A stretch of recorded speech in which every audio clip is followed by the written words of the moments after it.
The Accountant. I think it was an interesting film. Um, the cinematography was really weird. Like a lot of the shots were just really blurry and out of focus. I'm gonna guess that was like an artistic choice, and not just like you know. Um, I think that's interesting. I don't know what it could possibly show about. Maybe because they're uncertain. It's why it's all blurry.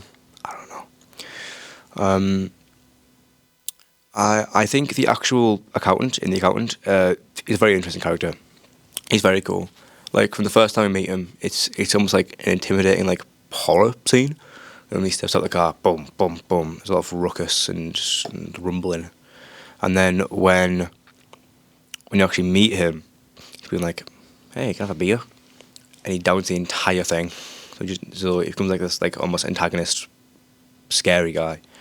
It's like a goofy, jovial person, but he's not goofy and jovial. He's just this. I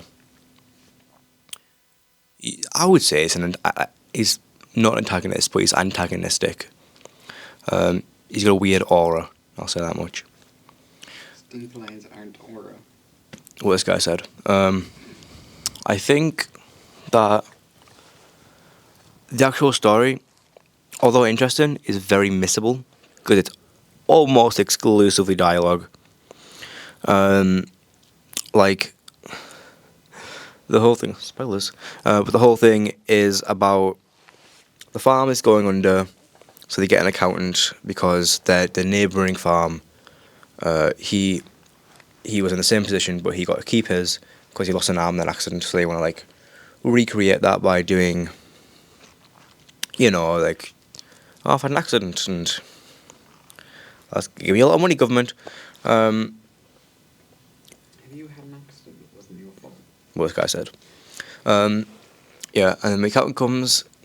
They find out that the wife is cheating on the farm owner. Um, a lot of rap.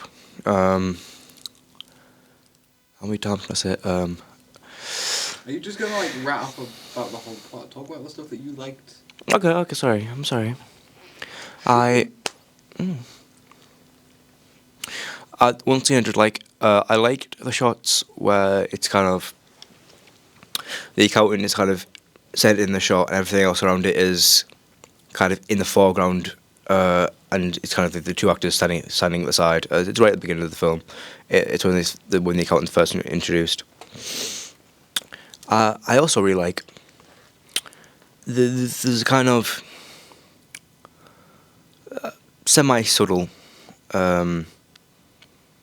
implication about the accountant that he's just greedy.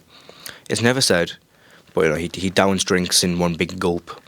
He asks for a lot of money for his services right at the end. He's constantly got a cigarette and etc. in his mouth. There is times where there'll be a cut to the next scene and there'll just be like 3 or 4 more bottles or cans of beer next to him or around him. So he's kind of gluttonous and greedy in that sense, which is never and that isn't explicitly said. I appreciate that. I think that's good storytelling. Yeah, I think the accountant's cool. The actual accountant, he's a cool guy. Not a cool guy, but like, the acting in the film, sensational. Walton Goggins never lets me down. That's all really. The short film I've chosen to talk about is a Mad God. Yeah, this guy knows the score. Phenomenal. It is a very. It's not an old film, but it's a very old way of animating things. It's all stop motion. There's this. It was made by. I forget his name. Really famous animator. He's a really famous animator before the rise of CG, and that kind of Can't because remember the name of. I apologise for not knowing the name. Right, off the top of my head. No, but and it was made by him, like his passion project, and just all volunteers. For 30 years, they worked on this film. 30 years of just merciless stop motion, and it was completely worth it. It's a beautifully just shot film, adding on to that, it's the actual story. A brief plot summary. There are some mad gods controlling this world, and they're kind of making this world into a wasteland. We follow a soldier at the beginning of the film. He transfers, blah blah blah. Bit of like an anthology type thing. The whole thing is that these mad gods are controlling this place, and they're kind of bending it to their will.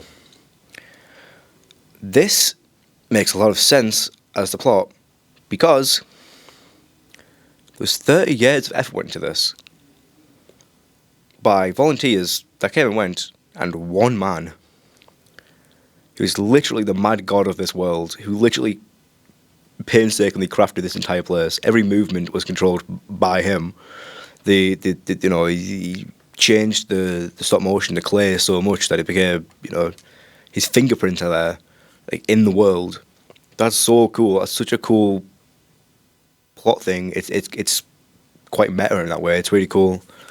Also, just like gorgeous. It's beautifully shot.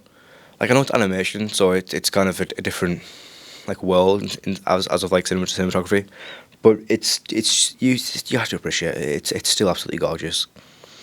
Yeah, I think that's about it really.